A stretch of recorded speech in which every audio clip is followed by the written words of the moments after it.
Стресске түшүүгө өтө аракет кылдым.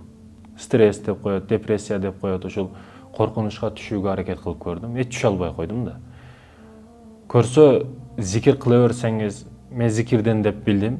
Зикир деп Аллах, Аллах деп Субханаллах, Алхамдулилlah, ла илаха илля анта субханака инни кунту миназ залимин. Деп жүрөккө зикирди эле киргизе берсеңиз, зикир менен жүрөк өтө каттуу, мындайча айтканда күчтүү болуп, бакубат болуп, толуп калат экен да. Сырттан келген баягыдай коркунучтар, баягы кырсык болуп калабы да, бирдеке болуп калабы, бардыгы мындай тегиз мамиле кылып калат экенсиз да. Бир сызыкта тегиз линия менен. Баягы жүрөгүңүздү көтөрүп дагы жибербейт, ылдыйга түшүрүп дагы жибербейт. Кээ бирөөгө жаман кабар келип, жүрөгү караңгы болуп кетет го. А кээ бирлерге жакшы кабар келип калса, жүрөгү кубанып кетет, мындай шаттанып кетет. Жок, жакшы жаман келсе дагы бардыгы өткөнчү. Деп зикир кыла берсеңиз, ушул нерсе жүрөк токтук. Зикир менен толот экен, башка жолу жок экен. Анан мен айтып койдум, ушул зикирдин акыбети ушул жүрөк толот экен деген.